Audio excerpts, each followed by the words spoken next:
नमस्कार, बहुत बहुत स्वागत है आपका। बात करने जा रहे हैं भारतीय रेलवे में ई केटरिंग सर्विस की। जी हाँ, दिलचस्प इसलिए क्योंकि ई केटरिंग सर्विस को लेकर के बार बार बात कही जा रही थी कि छोड़िए वही घिसा पिटा खाना जो आप और हम लगातार रेलवे में खा रहे थे, शिकायत भी करते थे। कई बार रेलवे के खाने के डब्बों में से ऐसी तस्वीरें भी सामने निकल कर आती थी जिन तस्वीरों के बारे में एक्सप्लेनेटरी वीडियोस देने पड़ते थे कि भैया कई बार कॉकरोच निकल रहा है खाने में से, कई बार कुछ और चीज़ें, ऐसी चीज़ें निकल रही हैं जिन्हें वहाँ नहीं होना चाहिए था। कई बार तो ब्लेड्स भी निकली हैं रेलवे के खाने से। सिक्योरिटी को लेकर के बहुत सारी बातें थी, साफ सफाई यानी हाइजीन को लेकर के बहुत तरह की बातें थी, टेस्ट को लेकर बहुत तरह की बातें थी, बासी खाने को लेकर बहुत तरह की बातें थी।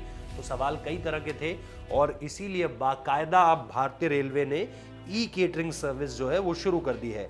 इस सुविधा को लेकर ट्रेन में सफर करने वाले यात्री जो है यात्रा के दौरान ऑर्डर बुक कर सीट पर ही उन्हें खाना मिल सकेगा।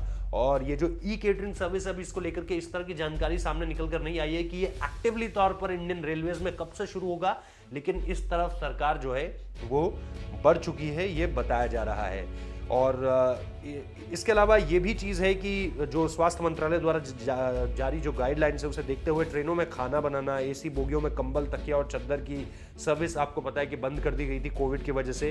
लेकिन अब भारतीय रेलवे ने ट्रेनों में ई केटरिंग सेवाओं को फिर से शुरू करने की अनुमति दे दी है।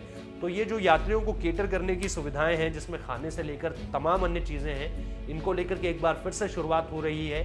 और ये रीस्टार्ट कैसा होगा ये देखना बहुत दिलचस्प होगा, क्योंकि एक टाइम मिल गया है सबको, भारतीय रेलवे को भी, केटरिंग सर्विसेज को भी और इन सारी चीज़ों को, कि अपने आप को दोबारा से अच्छे तरीके से रिप्रेजेंट किया जा सके। देखते हैं चीज़ें कितनी बदलती हैं, क्या शिकायतें कम होंगी, होती हैं तो ये बहुत अच्छी बात है। बहुत बहुत शुक्रिया इस वीडियो को देखने के लिए।